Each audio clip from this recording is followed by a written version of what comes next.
Are you looking for a school that makes your dreams come true? Then look no further than Tamayus International Schools. Tamayus Junior School in Uganda and Tamayus International Academy in Rwanda. Tamayus International Academy is a day and boarding school located in Musanze and offering a Cambridge International program. Surrounded by a cool, beautiful environment, founded on Islamic values, though it warmly welcomes all religions across the globe. Tamayus International Academy aims at producing practically skilled learners with academic knowledge, morally understanding, and socially skilled who are ready to compete internationally. Join us today at Tamayus International Academy. We make your child's dream a reality.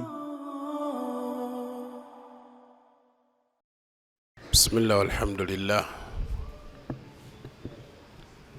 والصلاة والسلام على أشرف الأنبياء والمرسلين نبينا محمد صلى الله عليه وسلم وعلى آله وصحبه ومن والاه أما بعد السلام عليكم ورحمة الله وبركاته. Tumwebaza Allah subhanahu wa ta'ala atutusiza mu kawungeezi k'olwaleero. Tumusaba atuwa obulungi obukalimu, atutaasa obubi obukalimu. Tuli mu kitaabu al-buyu' kwatagana n'okutunda oba okugula. Omulyango guno okukwatagana n'okugula n'okutunda gigimu ku miryango egitukubirizibwa okubanga tujettanira okugisoma.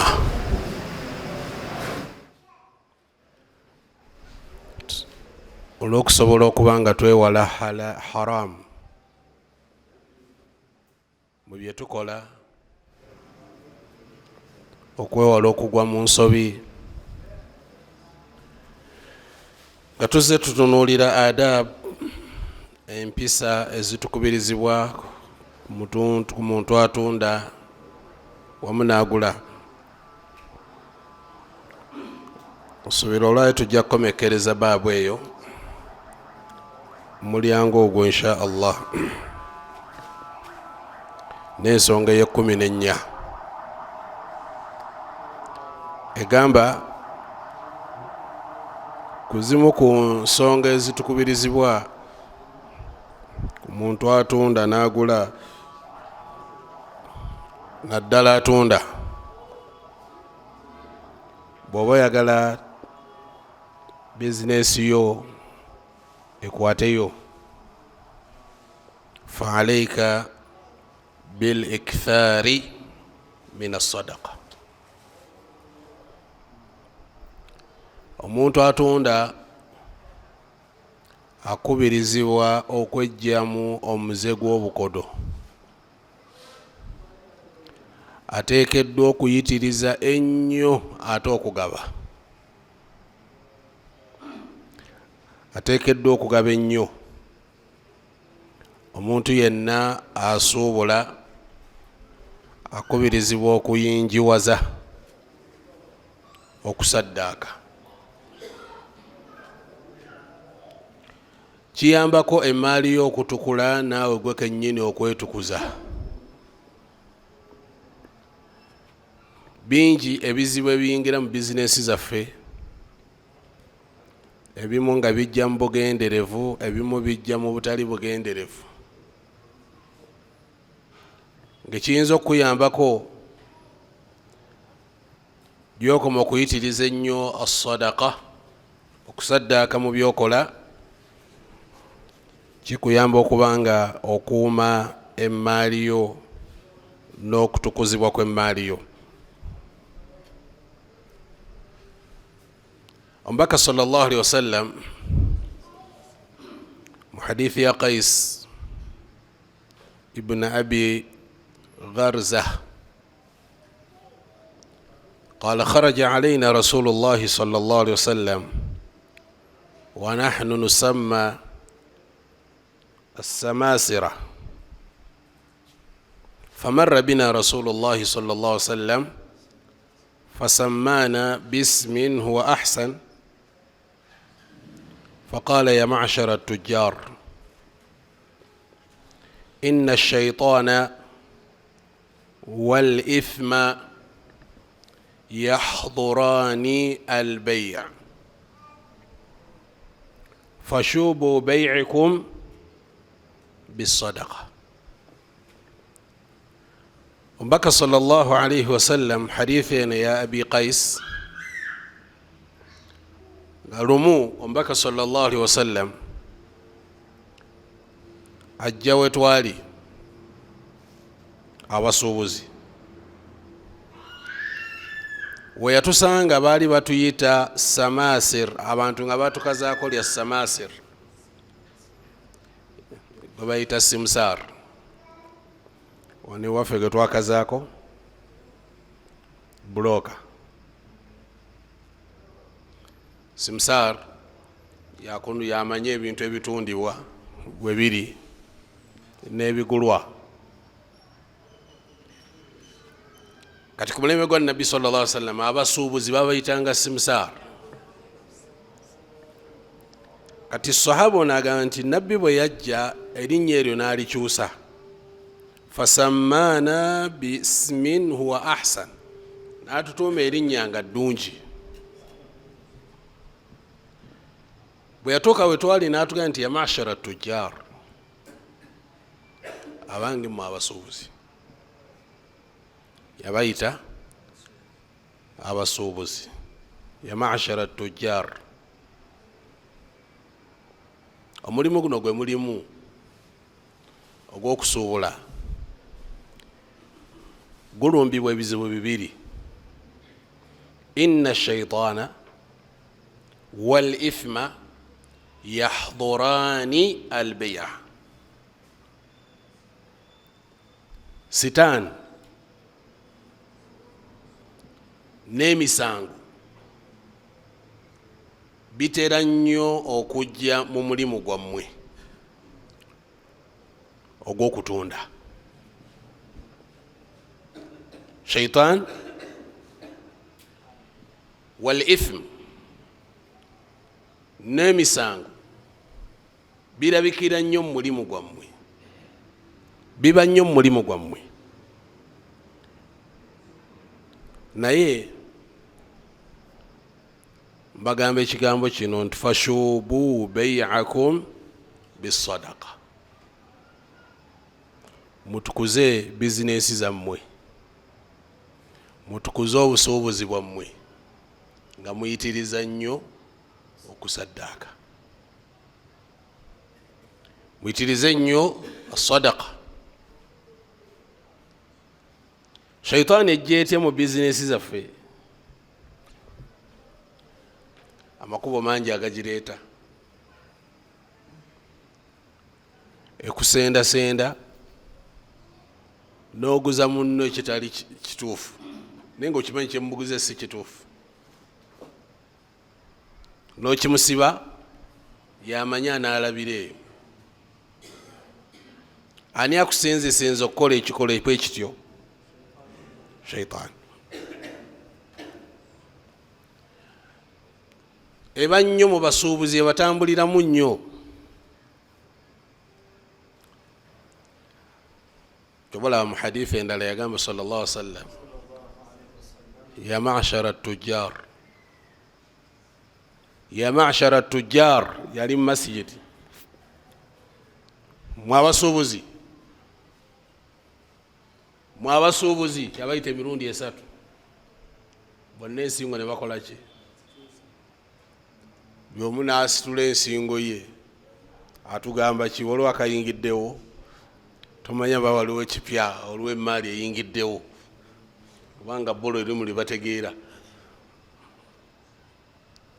Bwe yabayita nti ya ma'shara tujjar, ya ma'shara tujjar emirundi esatu, n'abagamba nti inna tujjara yubathuna yawma alqiyamati maa alfujjar.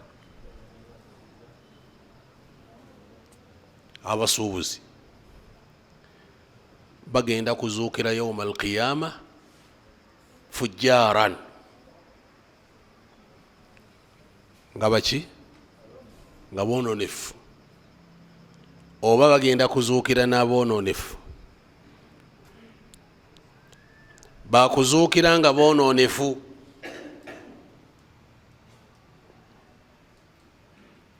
Illa man barra wattaqa, okujjako ng'omusuubuzi akoze ebintu bibiri. Ekisooka barra, omulimu gwagukoze mu bulungi ng'ataddemu embeera ey'okunyiriza omulimu ogwo, tali makoona. Wattaqa, akitaddemu okutya.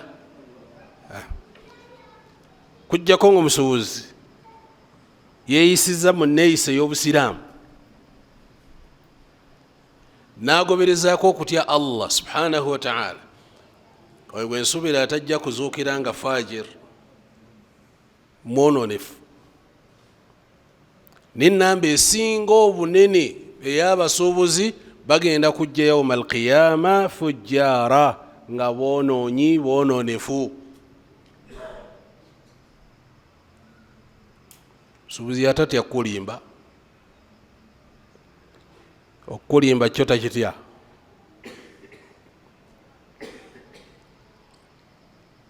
Tatya kusiba kikyamu, tatya kuzizika, ma yakhafu. Almuhim jamu, kuŋŋaanya kyekigendererwa ki.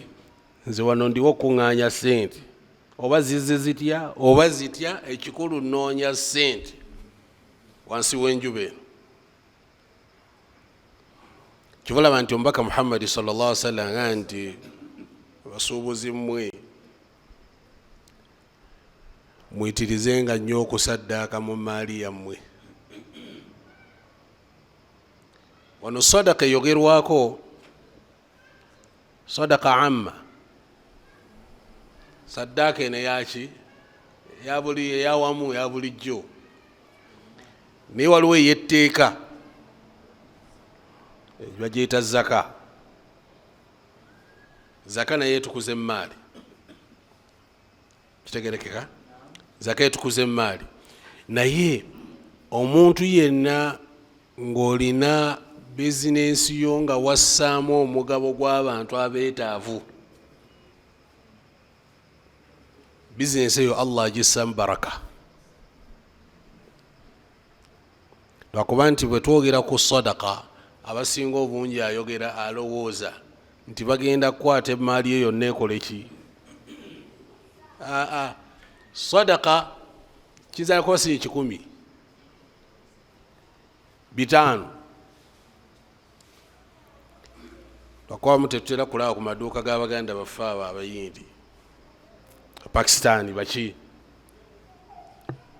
aba n'akabokisi ngako kamanyikiddwa yawumiya, buli nnaku akola ki, abamu kyasuulako.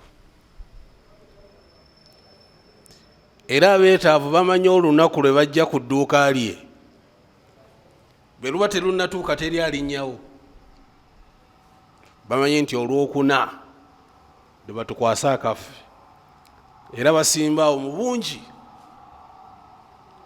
era tagoba yadde n'omu, buli ajja akola ki,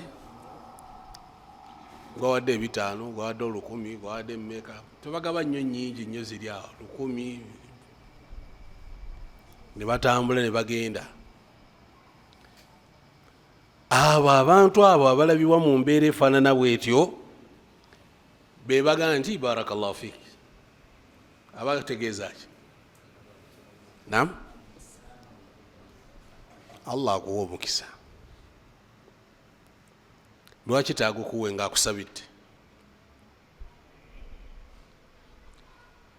Naye najja fatatrudahu nomufubutula ofubutuze fitijara golowooza nti kogenda okujjako akagenda kwononera ki yalayira sallallahu alaihi wasallam naga thalathun uqsimu alayhinna bintu bisatu byondayira erinnya lya Allah mbirayirirako erinnya lya Allah ekisooka ma naqasa maalun min sadaqa tesobola kendeera maali ya muntu lwakukola ki wa in naqasa adadan zaada bilbaraka newankubadde nga mu namba zikendeera kubanga omutwalo bwojjako 1000 zisigala mutwalo era kenda naye zeyongedde bazongeddemu baraka. Abasuubuzi bangi ng'osobola okuba mu bizinensi yo wala yuwaffiquka Allahu fiha, Allah n'atagikuteeramu baraka. Mukitegedde? N'atagisaamu ki? N'okola ne munno bizinensi yemu naye nga ye buli nnaku wallahi bibye birinnya. Magoba agafuna mu bungi. Naggulawo ka bizinensi akanoga bankyuseeko nzireko mu kali. Kalabika ke kalimu ki? Kantegeko wano n'otega ne bigaana. Naye nga ate abalala batambula. Hatha tawfiq min Allah. Ekyo Allah akikuwa buwi. Akikuwa buwi. Mutasobola okusobola switi yekka switi. N'agaggawalira mu switi. Mukebe n'akunyumiza gye nava gye nvudde we. Siraamu nkunyumiza wallahi nze natandikira ku mukebe gwa switi. Nga switi bandi awo Allah nampa nensobola okufuna ogwokubiri nenfuna ogwokusatu. Kati alhamdulillah nedduuka lyonna lyava mu switi lyolaba. Ate mwamulaba kaba eyali atunda paani. Paani wammeka paani wammeka akamu gye bwava eyo emabega eyo 10 akamu oluusi akatunda 10 obanga bakugattira 2 5 naye yafuna ettutumu mu kibuga kyonna nga oyimirira n'okagula. Baraka jes Allah saamu baraka ekintu ne bwe kibanga mu nsi kiyitirivu obungi gwe Allah asobola okukikuteeramu baraka. Akati ekikulu kya byonna nti qad yuwaffiquka Allahu fi tijaratik, Allah asobola okuwa tawfiiki mu byobusuubuzi bwo ne bikuwa esente mpitirivu naye nga ate temuli baraka. Asobola ozikuwa mu buki mu bungi naye nga la barakata fi temuli ki mukisa temuli. Nebaayo Allah subhanahu wa ta'ala gwawe ebibiri amuwadde tawfiqi n'amuwa ne baraka.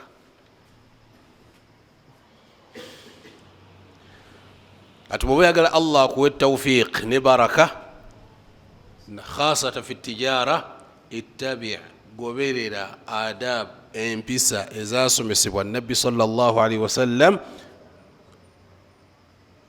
Bona bo bitambuliddeko biidhnillah olw'obuyinza bwa Allah, Allah ajja kukussiza baraka.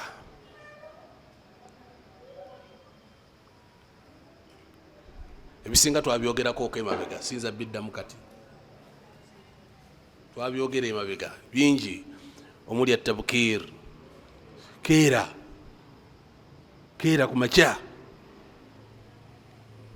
tuddamu tulo twakumakya tute kitegeera otulo twokumakya tuviireko ddala bwoba oli musuubuzi. Lwaki?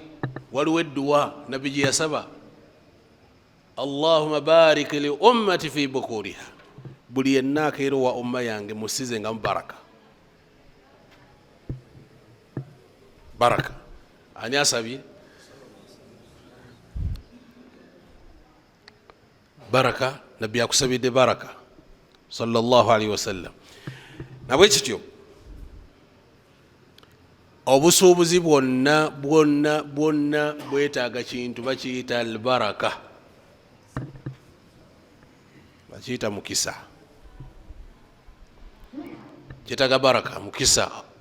Allah bagukuwadde, alhamdulillah. Sobola okuba nga ofuna omutwalo gumu, kale ebiri, emitwalo egyo ebiri Allah nakusaasira n'ogulako poloti nga waliwo gwe basasula akakadde naye nga tasobola gigula, ne bakuwa ebbiri, miliyoni 2 n'otasobola kugulako kintu kyonna kya buvunaanyizibwa, ate ono afuna akatono n'agula, bwoli awo n'akazimbamu, webuuza gufuna mmeka? N'amala afuna ezizo z'ofuna omusaala yaba omugagga ku kitundu. Kati baraka kigambo kikulu nnyo mu tijaara, mu busuubuzi bwonna. Ne bw'otasaba Allah birala n'omusaba ki? Albaraka, akusize baraka, kisinga okuba ekyebbeeyi mu byonna. Kati omubaka Muhammad sallallahu alaihi wasallam atugambye nti ku bimu ku bintu by'olina okussaako ennyo essira ggwe omusuubuzi,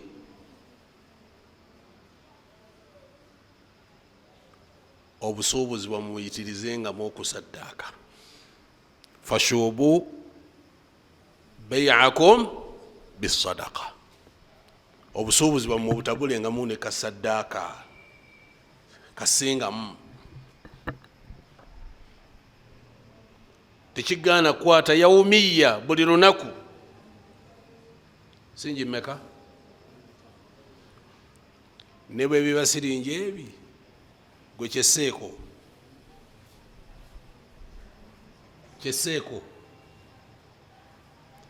ng'okakasa kivudde mu tijaara yange, mu busuubuzi bwange, bino 5 bivudde mu busuubuzi bwange, biweeyo. Allah ajja kukusiza baraka mu bintu byo weewuunye. Ebyokulabirako bingi bingi bingi bye tulina, ebimu si bya wano, ebimu si bya wano. Tuwa musajja ali Jidda, abanaku tebava wuwe, kitegerekeka, basimba layini okuva eri, abamu abagoba wakomyewo, wamala wakomyewo, ati okomyewo mulala, wamala nakwata namuwa. Buuza abantu bano ngoba wa sente nyingi, nanga nti anti nazimpa waali, nange ninakola ki? Allah ayisiriza kunze nyambe bano. Atate bwe nabagoba ajja kufuna omulala jobba yamba, nange kuno kwendira, nange okulya okwange kwendyamu nkulira kuki? Ate ngobe bano kwensinzira nange kwenfunira. Naga nti bino tebikendeeza maali ya muntu, naye nga atugambe ebyo ali myaka 8 atudde mu dduuka ale bwati. Naga wano mmazeewo emyaka, ndi myaka 5 wano wentudde.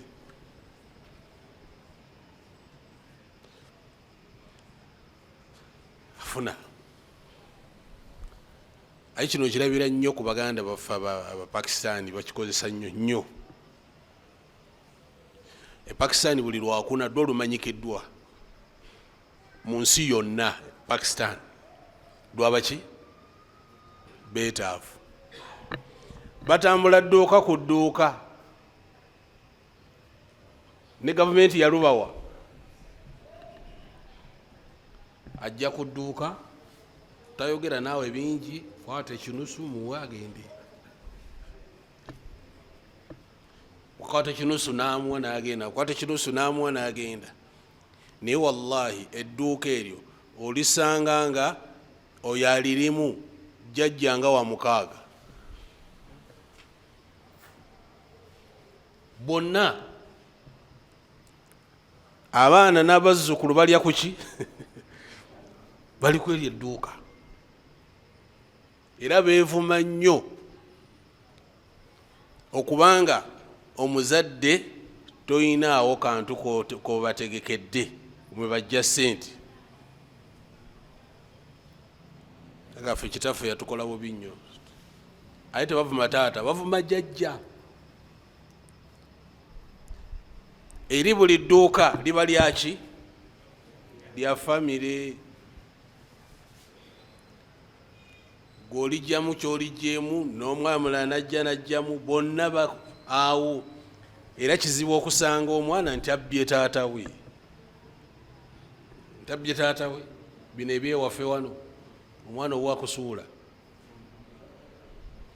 mwana ennyini akusuula n'akukolamu edduuka eddala, ate naye nerigwa kamata diinu, akubba naye ne bamubba. Katose wakubba ate muzaddewo, kwaba obba omuzaddewo gwe kennyini webba. Jasi ni bakulaba bulabi ng'obbyo, tulina by'otutte, onzibye, mwana gwe oli mubi. Ekikumala omaze okwabiza ezo zigenda kugwa, ni bwaba talina kirala kyonna kyayongeddeko.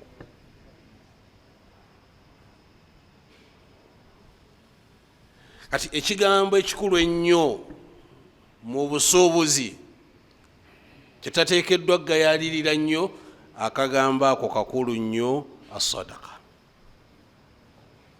Kiwa nti Allah subhanahu wa ta'ala ebiseera bisinga akozesa nnyo, man dha alladhi yuqridu allaha qardan hasana, ani awola Allah oluwolo olungi, fayudaa'ifahu lahu ad'aafan kathira.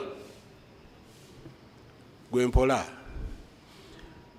Allah omusanga omuwola, salamu aleikum, bamusanga wa bw'oba oyagala muwola wangi. Omubaka sallallahu alaihi wasallam ayina hadithi mwatunyonyolera nti qala Allahu azza wa jal, Allah nyina agamba hadithi al-Quds, agenda gamba omuddu, maridtu falam ta'uduni, nalwala notajja kundaba, kaifa a'uduka wa anta rabbul alamin, nali kulambudde ntya gwe Allah naawe olwala, gwe omulezi w'ebitonde byonna, nennumu enjala n'otandiisa, nennumu ennyonta n'otampa ku tuzzi, ng'omuddu ayanukula. Amugambe nti singa wagenda n'osanga omuddu oli yali omulwadde gwe wamanyaako, wandibadde onsangawo. Singa waliisa oli, oba omumanyi gwayogerako, singa wamuliisa wandibadde onsanga mu booliisiza. Siga nti Allah yalya, ta'ala Allahu an dhalik. Kitegerekeka amakulu nti omuddu gwe nakuweereza, gwe nakuweereza,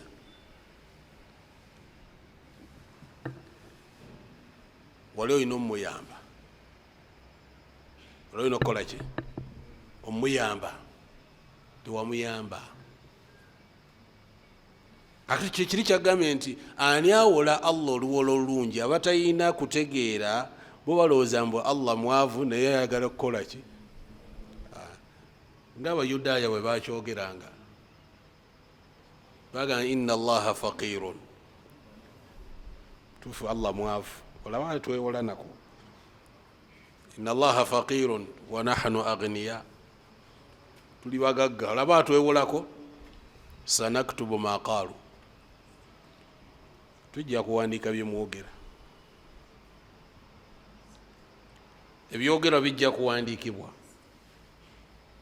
ayi mujja bisasulira kati Allah subhanahu wa ta'ala ekigambo ekyo kugamba nti ani ampola oluwolo olulungi nkukubisizeemu olukubisa olungi ate nkuwe n'empeera ennene ati kyategeeza mu kyo ne mu bizinensi yo wola ku Allah muwole oluwolo oluki olulungi gyokoma okumuwola oluwolo olulungi naawe gyogenda okukoma okuba nti ofunamu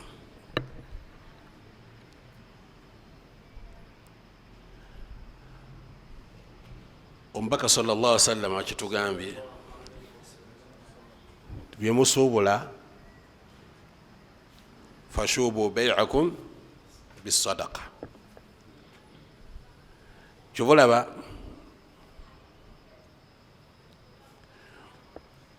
mu aya nyingi ezogera ku Allah subhanahu wa ta'ala nga akubiriza muyambe munamuyambe tujja bayamba Allah yatuuka n'okugamba mu hadithi al-Quds ya ibn Adam anfiq unfiqu alayka ku mwana Adamu kolaki waayo naawe weebwe waayo naawe bakuwe ani akuwa yagamba unfiqu alayka ngenda kukugabirira nze kennyini anfiq unfiqu alayka waayo naye nja kuwa hadithi mugimanyi bulungi nabbi sallallahu alaihi wasallam yatugamba nti buli olukya Allah atuma malaika ameka omulimu gwawe kolaki dua kusaba buli olukya Allahumma a'ti munfiqan khalafa Allahumma a'ti munfiqan khalafa ay Allah awaddeyo nkusaba bamalayika basaba tukusaba Allah buli yenna awaddeyo omuddizeewo omuwe ekisingakaawo kubanga Allah takuddiza kyowaddeyo ate oba omuyisaamu amaaso kubanga ye bw'aba agaba ayina okukubisaamu ebibyo emirundi n'emirundi kizibu gwe okuwaayo omutwalo nakuwa ki wallahi hatta fi hayatina ne mu bulamu waffe birabika wallahi eriyo lwotambula kitegerekeka nojja osanga amasikini nokwata ebbiri n'omuwa oba wakatambula wano nawali n'ofuna etaano wano nawali n'ofuna emeka nekati ate gwe tojjukira owadde 2,000 akuwadde etaano bw'okwata omutwalo n'oguwaayo ne gukunyiga ayinza okukuleka mulumu naye nkyera akuweena kitegerekeka kati Allah subhanahu wa ta'ala tasuubiza mpewo tasuubiza ki agamba nti yabna adam anfiq unfiqu alayka gwe waayo nja kuwa okuweebwako kuyimiridde ku ki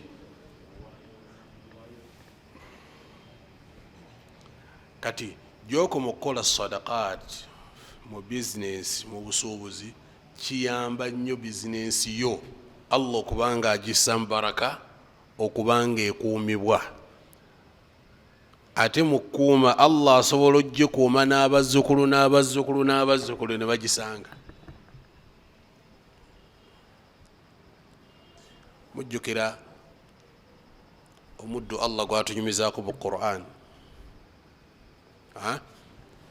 nga Allah yakuuma emmaali ye ng'agikuumira abaana bagisange.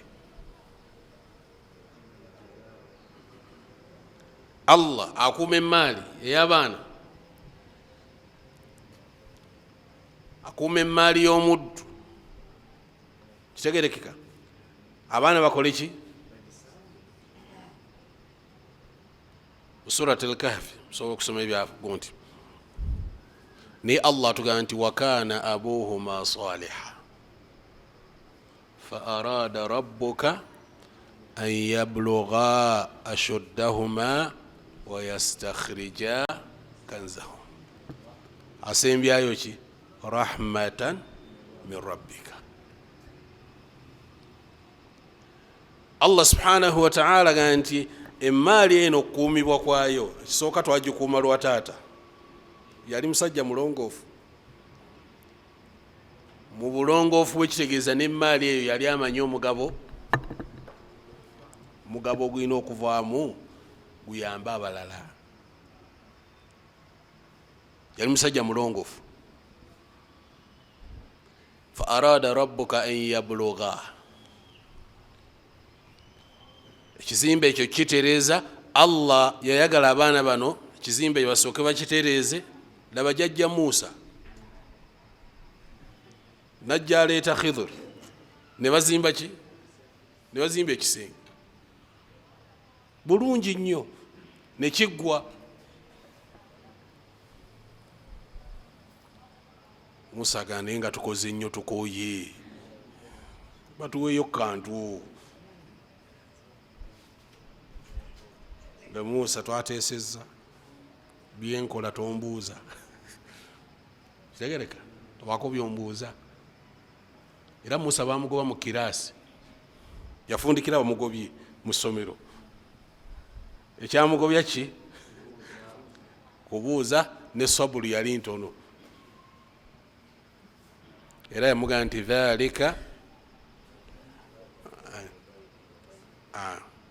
hadha firaqu baini wa bainik saunabbiuka bitawili ma lam tastati alayhi sabra. Biri byosobodde okugumiikirizaako kati bikunnyonnyole, naye nga ate naye teyagumiikiriza kubanga byonna yabuuza ebibuuzo.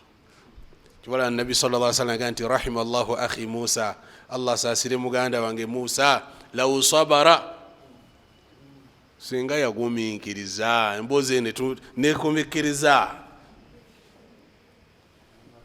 Ne Musa byagaana. Kitegerekeka. Ala kulli hali nti buli lwokola as-sadaqat mu ekyo Allah subhanahu wa ta'ala kyakuwadde, gwekubadde omulamwa gwaffe ogw'olwaleero ogusembyeyo, nti mu tijaara, mu busuubuzi mwetaagisaamu okuyitiriza nnyo as-sadaqa, okuyitiriza sadaqa, n'owaayo mu nniya ennungi nga weegayirira Allah subhanahu wa ta'ala. Allah ayisirizaako nnyo okulaba nga bizinensi yessibwamu omukisa. Toyingira mu baana abagamba olina okukekkereza ki? Towaawa abantu sente, ojja kwavuwala abo bennyini boowa bajja okukusekerera. Gwe yamba bwe ziba weezirikola ki? Said totya. Nga bwe tubagambye nti ayat mu Qur'an nyingi nnyo nga Allah subhanahu wa ta'ala asuubiza, ate nga okusuubiza kwe gaba mazima, tayawukana ku ekyo kyaba asuubizza. Buli lwowa mu kkubo lye Allah subhanahu wa ta'ala akuwa ebirungi. Kitegerekeka mujjukira omusajja omulala Allah mutonyumizaako mu suratul qalam. wali omusajja nga mulongoofu yalina ennimiro ye, naye nga mu nnimiro ye ennimiro yajawuzamu ebitundu 3. yagiteekulamu emiteeko 3. omuteeko gudda mu nnimiro, bwamala okusuubula manya okutunda byatunze, ekitundu ekisooka kidda mu nnimiro, ekitundu ekyokubiri kyabantu bekulya, ekitundu ekyokusatu kyabanaku. era nga lwakungula abanaku bakola ki?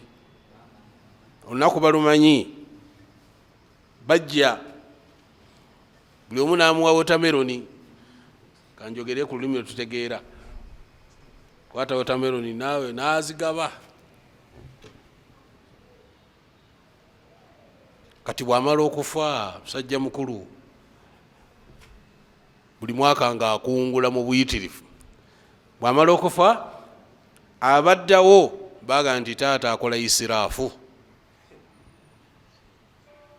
bano abanaku tebeetagisa, tebalina kwesemberezebwa, babi. kitegerekeka. era batuula olukiiko bagamba nti olwaleero tugenda kukungula, naye tukungule kiro, nga abanaku tebakola ki? bagenda okukeera ku makya nga twafulumye edda mu nnimiro. yali omugezi mu bbo, enkola gye tugenda okukola si ntuufu, sunna ya taata tetugivaako. nawe totegeera, bwe tukwata ebiri bye byabanaku bye tubadde tubawa tubigattagatta, tulanga buli omu abafuna ekiwerako. kitegerekeka. bakola puroguramu zonna, bakeera ku makya ogenda wa? si ku makya nno, bagenda kiro, bagenda okutuuka ku nnimiro. la ilaha illallah. nga tewabangawo yadde kirime n'ekimu, nga naye tubuze bubuzi kinga tewategerekekawa, nga byonna ebirime tewali yadde, byonna bikalu. ennimiro yakala myaka nga 5 emabega. kyaba bagamba omuntu naye obuzibu bwavudde ku mmwe. singa twalemera ku nkola ya kitaffe ne tusigala nga tukyatendereza Allah waffe. kitegerekeka. ekyabamisa ebirungi ebyo n'ebyengeri ebyo baali bafuna kugobamu mugabo gwa sadaka.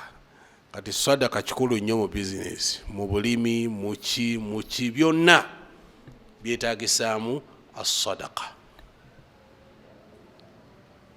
bitegerekese.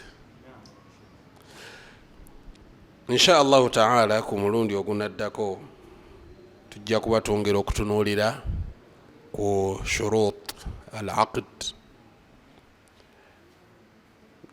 obukwakulizo obulina okutuukirizibwa mu mbeera y'okugula n'okutunda. tubiyisa shurut al-aqd. oyagala kutunda kintu, waliwo obukwakulizo nga bukwatagana kwona atunda, niwabawo obukwakulizo nga bukwatagana ku kitundwa, niwabawo obukwakulizo nga bukwata kwagula. kitegereke. buli ayimiridde mu maaso g'oggula omuguza, buli kye bagamba nti tukitunda kigulwa. abaffe buli atunda yenna agulwako. osanze akaana kato kali mu kkubo katambula, ntunda TV yange, ntunda, oba ntunda simu iPhone, sente meka mutwalo leeta kwa kutunda kutuufu.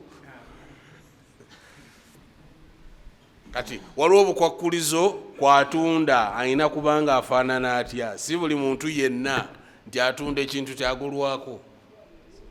Era bwe bamala ne bakutwala mu kooti kitegedde yanguzizza.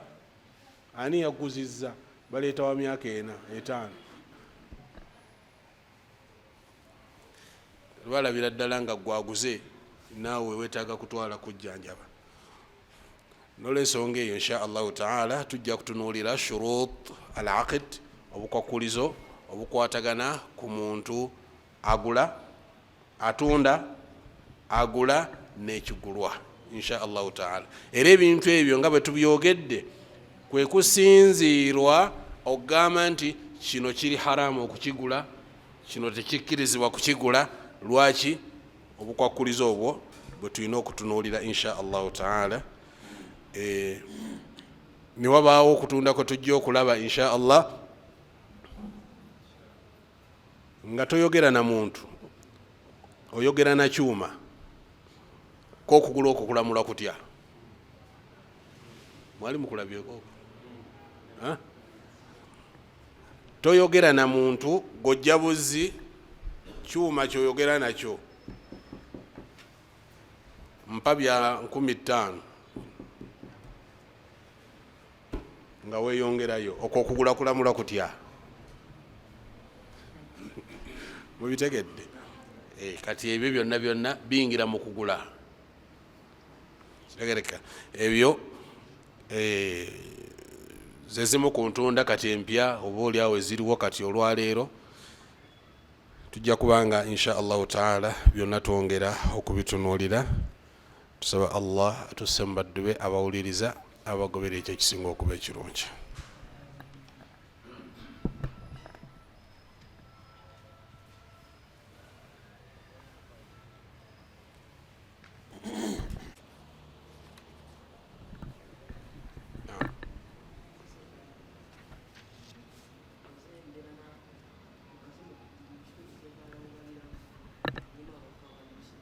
Abaki?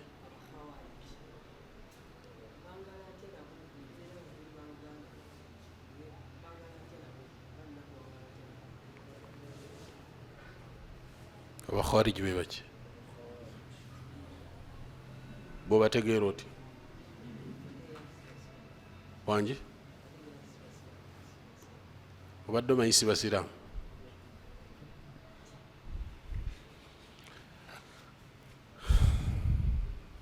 Naam, ahli sunna tebakaafuwaza bakhawariji, tebakaafuwaza. Abayita abasiraamu abaki? Bononefu, tebakaafuwaza. Kyolaba Ali batandikira ddala ku mulembe gwa Ali, ne Ali bamubuuza atukafiruhum, obakaafuwaza? Nga la, min al-kufri farru, badduka bukafiri ate nze mbakaafuwaza, yadde bo bankaafuwaza, nze sobola bakaafuwaza. Kitegerekeka? Kati abantu ngaabo tosobola kufulumya kulamula kwawamu nti bonna baki? Bakafiri, si basiraamu. Kitegeera? Kujjako ng'omaze kutuula nabo ne bawakanya obujulizi obutuufu. Kitegeedde? Ate awo okulamula kuba kulala. Naye tetukkirizibwa gamba nti baki? Na bawula babiyitibwa banabidaa, bazuula mu ddiini bwe batyo. Naam, naam.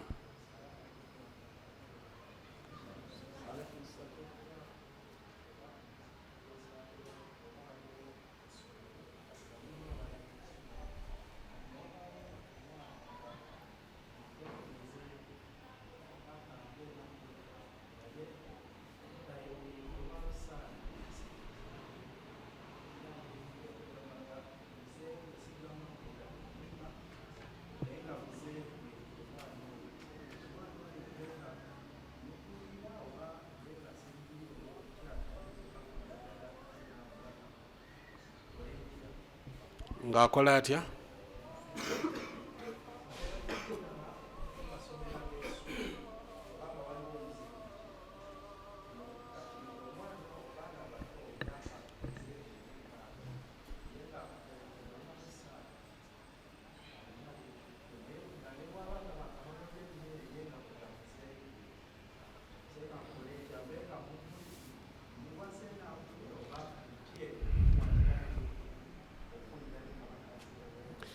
kati omwana omuto mu mbeera bwetyo ayigirizibwa n'atendekebwa, ateekeddwa okulagibwa nti omuze gw'okusaba okusabiriza si mulungi.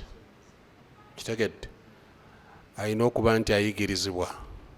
Okusabiriza si kirungi, n'omunnyonnyola n'omulaga obubi obukirimu. Okitegedde si kumuwa buyi n'otambula nga bw'olaba Nabbi sallallahu alaihi wasallam. hatta n'abakulu sahaba muyita Hakim yajja eri Nabbi sallallahu alaihi wasallam n'amusaba, Nabbi n'amuwa, n'akomawo ogwokubiri nga wayise ennaku n'amuweera, ogwokusatu n'akomawo n'amugamba Hakim, kitegedde essente zino zonsaba ebbanga lyemala nga nzikuwadde mu mutima ogutali mulungi, amakulu nga sisiimye, onkaluubiriza, lam yubarak laka fiha, Allah tagenda zikutera mbaraka. Ngenda zikuwa naye ogenda kubanga ozifuna nga temuli baraka. Namugamba nti okimanyi nti okusaba tekukkirizibwa mu Busiraamu okujjako ng'oli mu bantu ba miteeko esatu. Kitegedde teeka emeka? Esatu. Nabbi sallallahu alaihi wasallam n'agimutemera. Kati Hakim bin Hizam radiyallahu ta'ala anhu wa arda yagamba, oluvannyuma lwa Nabbi okuŋŋamba ekigambo ekyo saddamu kusaba muntu yenna, ate era sigenda kiddamu paka Allah lwalinzija mu duniya. Nga n'omuggo bwe gugwa wansi takugamba mpeereza omuggo, akka wansi n'akola ki? N'agwejjirawo nga tasobola kukutuma kintu. Yagamba ekyo nakyeyama mu bulamu bwa Nabbi, sigenda kiddira. Kitegerekeka? Kati bw'abanga omukulu bw'ato bwayigirizibwa ate omuto, n'omuto naye ayigirizibwa, n'omukulu naye ayigirizibwa. Kitegedde? Naam.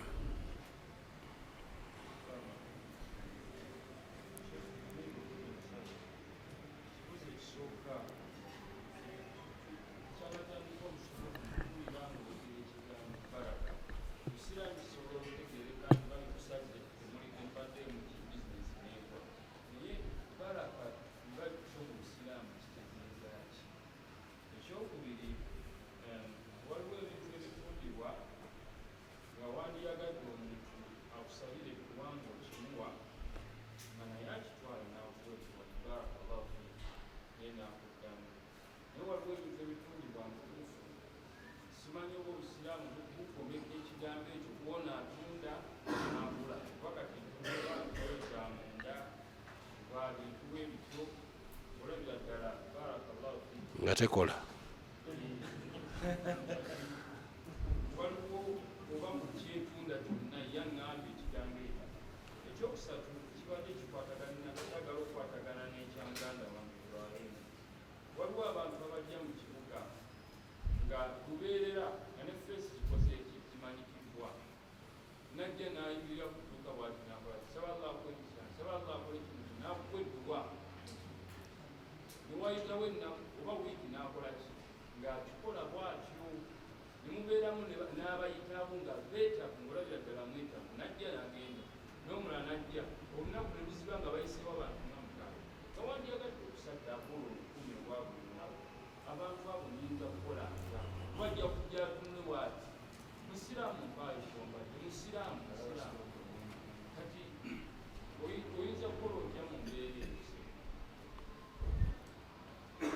Baraka kyeki? Baraka oli bwe yali yagamba nti jundu min junudillah, je ujje lya Allah, idha arsalahu fil mal katharahu, bw'alikuweereza mu maali yo ligiyinjiwaza. Wa idha arsalahu fi awladik aslahahu, bw'alisindika mu baana bo libalongoosa ne balongooka. Baraka. Kati baraka kwe kubanga Allah subhanahu wa ta'ala ekintu akikuteeramu obulungi, akikuteeramu obulungi n'okubanga okiganyulwamu mu kuganyulwamu okulungi. Kitegerekeka naye nga bonna abakutegeeza baraka bakulaga nti ziyadatul khair, kintu Allah okyongeramu obuki obulungi. Ghaliban baraka kiyinza okuba mu bungi, kiyinza okuba nga sina kingi, kintu kitono naye nekikola ki Allah nakugasa nakyo. Kitegeera mathala olwo ofuna emitwalo 10 negibeera mu nsawo ekumpi mwezi mulamba nga togikwatanga nako, kisoboka tekisoboka? Mitwalo 10 giri wano naye nga tolina bwetaavu gijjawo, ogenda kugula ki? Eyandikikutteko ogenda okulaba ofunye omutwalo, zino zisigala wano, ofunye gundi zino zisigala wano. Ziri mu baraka, ziri mu ki? Ziri mu baraka. Kitegeera n'ofuna akakadde n'ofuluma bwoti, ogenda okudda awaka nga bakubanja, ziweddewo ne basigala nga bakubanja. Kitegeera olusi Allah takuteeredde mu bulungi, tozifunyeemu ki kalungi. Kati baraka ki sirri, kyama kya Allah yakyemanyidde, kyaba atadde mu maali y'omuntu, kyaba atadde mu zadde ly'omuntu, kyaba atadde mu maka g'omuntu, kubanga baraka kigazi. Baraka esangibwa mu waka, amaka mwosula gasobola okuba nga gali mu baraka. Ekyebagalwa kyotambuliramu nga kiri mu baraka. Abantu bowangala nabo Allah yabakufuuliranga mubarakin, bali mu baraka. Kitegedde esente zokozesa nga ziri mu baraka. Baraka eyingira mu buli kintu kyonna, tewali wetayingira. Hatta fil ilm, ne ilimu nayo Allah agisa mu baraka. Kitegeera Allah samu ilmu baraka. Nga bamanyi bagamba nti Imamu Nawawi rahimahullahu ta'ala yawandika kitabu Riyadhi Salihin 40 Nawawiya, ayina ebitabo bingi.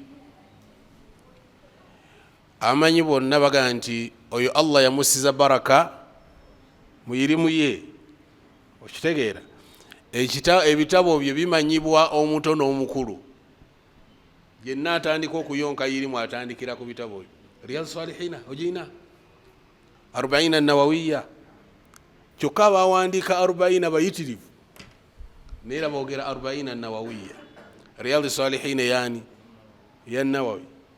Kitegeera Allah yamutera baraka mu buwangazi bwe mu ilmu ye, ate nga yawangala emyaka mitono, yawangala emyaka giri 4 oba 5, yafa muto. Kitegedde naye ebitabo bye yaleka biwandikibwa abantu abawangadde emyaka 10 wa ziyada. Kitegeera kati Allah akusiza baraka mu ilmu, ilimu nebanga egasa eyamba. Noba okuba nti ilimu tagitaddemu ki baraka, teri baraka. Kati baraka eba mu bintu byonna, terina wetaba. Kyokubiri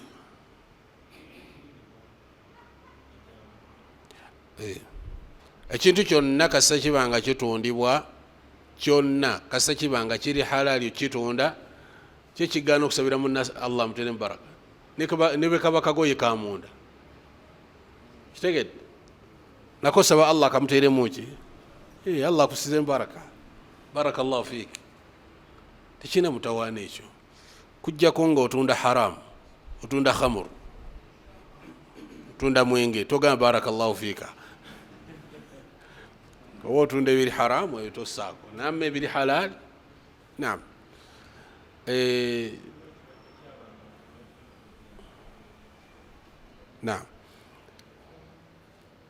Bana abeetaaga obuyambi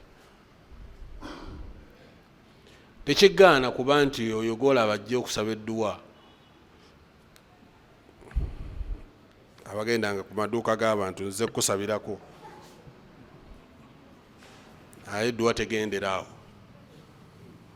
edduwa egenda n'ebigenderako eyo edduwa eriko akabuuzo eyo edduwa eyo edduwa eriko akakolaki azze kunona sente azze kukusabira era bw'otazimuwa asobola okukusabira asobola okuvaawo nanga n'edduwa yange ensaze gwengisabidde takoze eki tandabyewo tampadde sadaka ennungi saddaaka ennungi kugissa mu kifo ekirungi ekifo ekirungi kyekiruwa kwe kulaba omuntu ddala nti ono mubutuufu wano wenjetadde batuufu ono gwempadde nnyiniyo ateekeddwa so si buli koba olabye naawe omusiraamu aba mugezi amanya naga nti ono katumuyambe oba ono kitegerekeka wakhasata fi hatha zaman ddala ku mulembe guno gwetukolaki gwetuwangalirako mubamu oluusi abatali batuufu mubamu abatuufu naye gwokola okusinziira ku ki ekibaya okusinziira ku kyoba olabye naam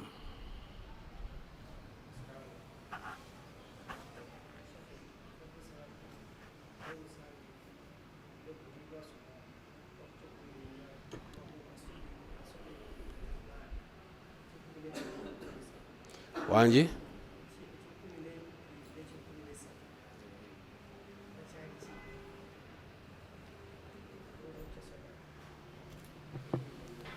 gwakoma ku kyakumeka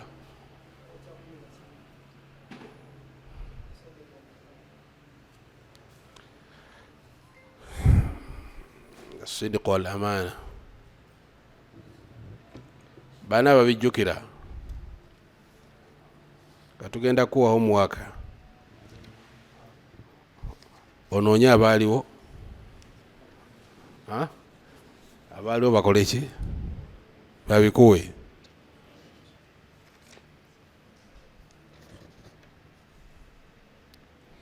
naam الصدق والأمانة obutalayiralayira naam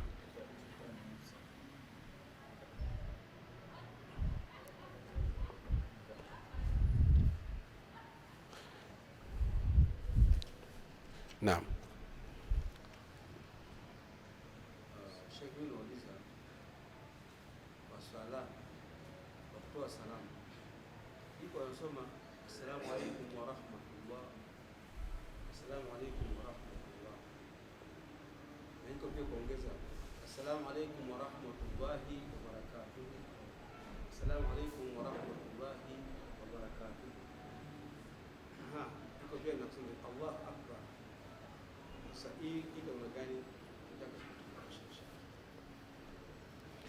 naam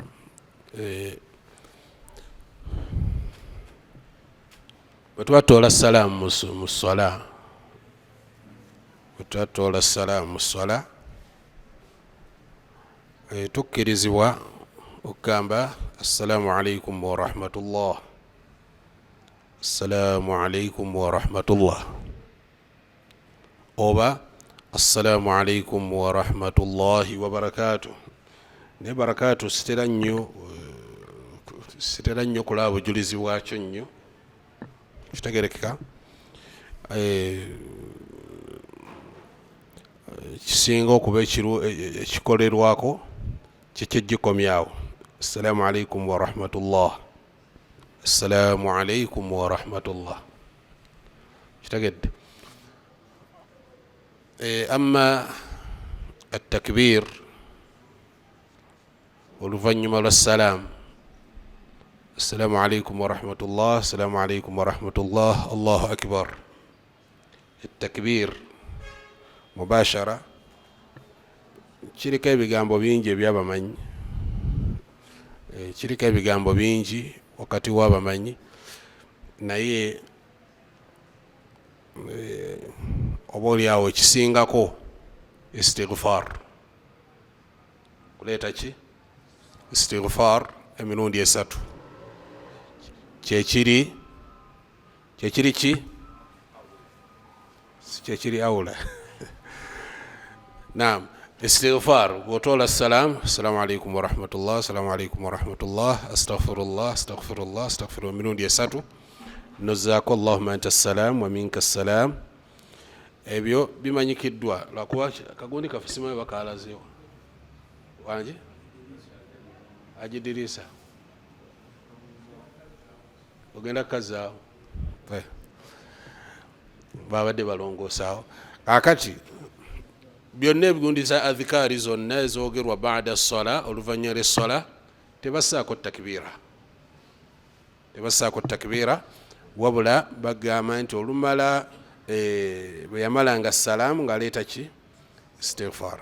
Amma qawli ibn Abbas, ekigambo kya ibn Abbas radiyallahu ta'ala anhuma ekigamba nti twamanyanga okuggwako kw'essola bidhikiri, nga nabbi alina dhikiri gyaleese. Riwaya endala negamba bitakbiri neki n'ekigambo Allahu akbar. Amanyi bakinyonyola ne bagamba ne mu adhikaari z'eswala takbira mweri baada sola.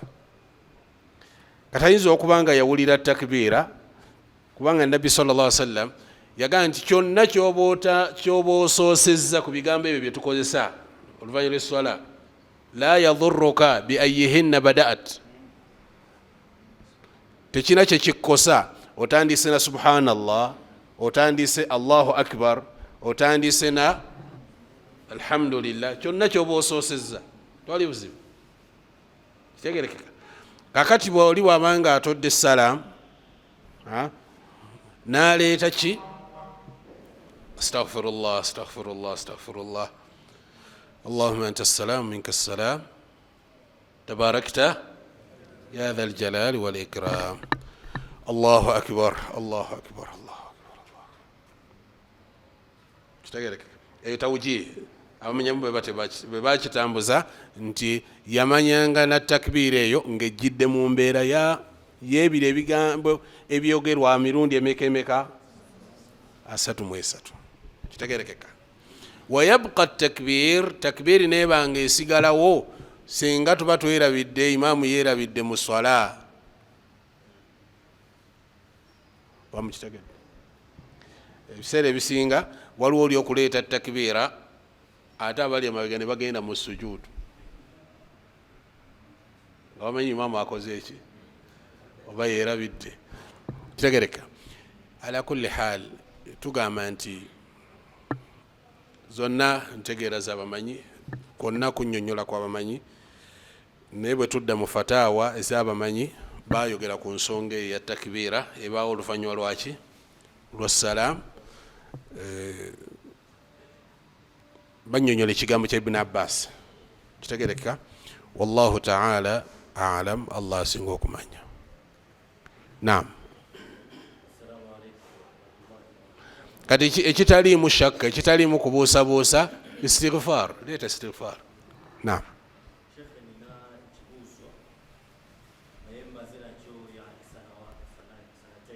La ilaha illa Allah.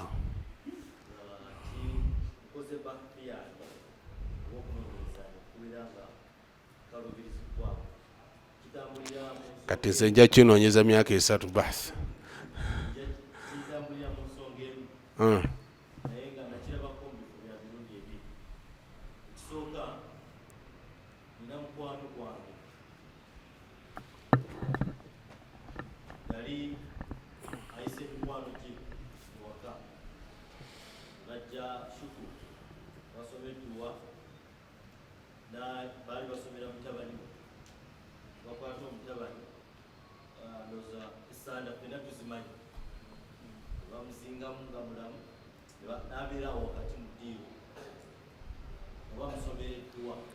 eya shukuru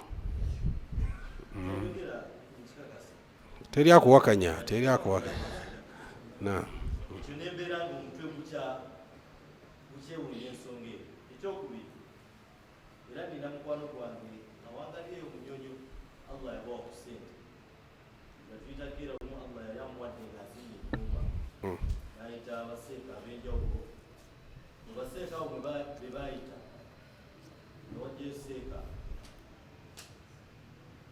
bweyajja ne baleeta embuzi yali njeru ne bagisiba akatambaala ne bagenda nga bagitunyuza buli nsonda yakikomera ng'alina ebigambo byakola niseeka byagenda yogera baadayi bwe bamaliriza n'agamba bagisale bagiwa abazze kuki shukuru balye ne mulya tewalya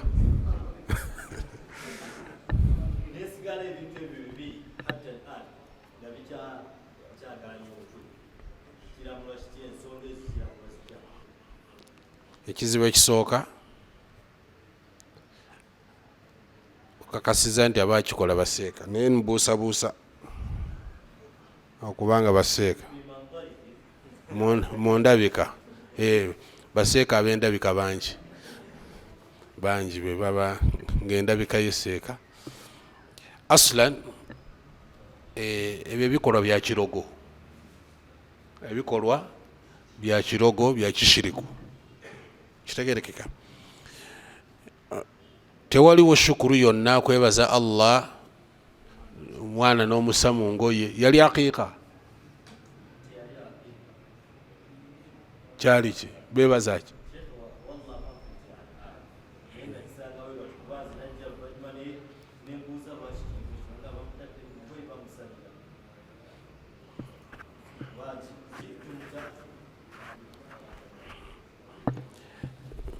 abashiriku ekikulu kya byonna baki bikola bya kishiriku ebyo.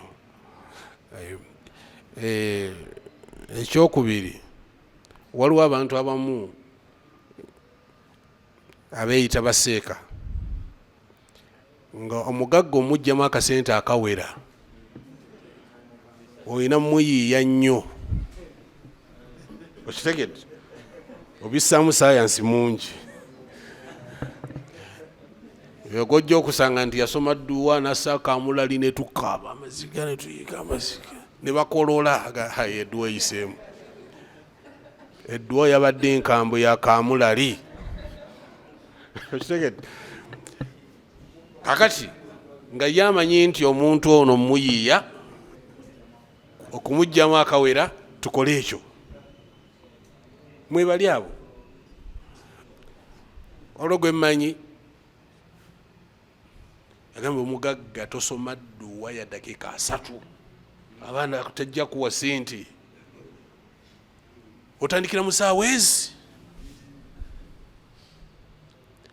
kitegerekeka edduwa ya ssaawa mmeka naye buli ssaawa gyatuddewo manya nti ezo sente tojja musiibuza kabasabaasa kitegereke kati oli maabi bw'alaba nga omuwalimu atuddewo essaawa eziwera alombye edduwa alina okugjayo ebbaasa ewera kitegedde wali omulala twali ku mukolo gwa aqiiqa yali aqiiqa mabega nga twakafuluma n'okufuluma akati aqiiqa emanyikiddwa teriiko bikwakulizo teriiko bulombolombo jasi kusala mbuzi bantu kulya mbuzi nga bakola ki akati wetwatuuka kwa aqiiqa nga ngamba soma sheekh ogenda kusoma ebitundu aŋŋamba nze nsoma ebitundu nga mbuuza bitundu ki tobimanyi waaqia nangabirawo essula ze nnina okusoma kwa waaqia rahmani yasini kati gwe tukuwadde gundi nawe nga ebazigaba kati nga mubuuza mu Luwarabu naye bino birina akakwate kinaaki agamba gwe tusome nja kukubuulira oluvannyuma. Byadda biyiseeko emyaka. Akati ku nkomere ya byonna basoma ebamaliriza okusoma tuba tufulumamu. Nanga Sheikh nkubuulire mwe mwakamaliriza abantu be Uganda wano, abe Uganda kitegedde bw'obanga akuyise n'olya bulimbuzi n'otambula olala tagenda kuyita, olina okukolawo akantu okitegedde. Osomawo kosomye n'osoma Yasiini n'osoma ki n'oleeta kiyaamu okitegedde. Omukonde guwanvuwako okwo ne kati gojja olye buli otambule ne muganda nze saabisoma nange gye wasomera naye gye nasomera babitusomesaako. Kati bino byawano bino byawano Uganda. Kakati nekyendaga nti era twayogera ebigambo ebyo, yalina driver nambuuza Seeko ogambye eki? Yamubuuza Seeko ogambye eki? Genda oli mwalimu genda. Yamugobawo oli mwalimu bino byaffe byakiwalimu. Yamugobawo muli babi bwato bwe yamugamba muli babi. Ekitegeeza wano mutugeta. Kati Seeko abennyumiza nga ono yali wano kumpi, driver yali wali. Bino by'abantu basiraamu ba wano ebyo tetubisoma, twabisoma nawe gye wasomera naye gye nasomera babitusomesaako. Nange mbyewuunya bino byawano Uganda olala tebajja kuyita kitegedde. Kakati edduwa bw'otagissaamu saayansi tebakuyita lulala. Kati olina okuleeta embuzi ogikoze ebyo ogitambuze ogikozesa biri ogikozesa biri Seeka akola. Seeka akola olaba bajja kuyita kitegerekeka. Kati bwe bityo nenga tebiriiko la dalila min kitabillah wala min sunnati rasulillah. Tekuli aya Qur'an tekuli hadithi wabula babikola mu mbeera ey'okutiisatiisa ng'era abalogo bwe bakola. Embeera y'abalogo okutiisatiisa kizibu nnyo okusanga omulogo nga talina bikola ki, kiba kizibu. Era ssaawa ebisaanyi ebiwuka biki maliba gango maliba gaggoonya. Kati bw'obirabako gwe kennyini osooka otya n'amanya nti ono awedde. Kati kyagenda okukugana kyonna ojja kukkiriza bukkiriza kitegedde. Kati bwe bityo bifaanana naye nga ala kulli haal tebikubobya mutwe myaka 2 nga bikubobya omutwe.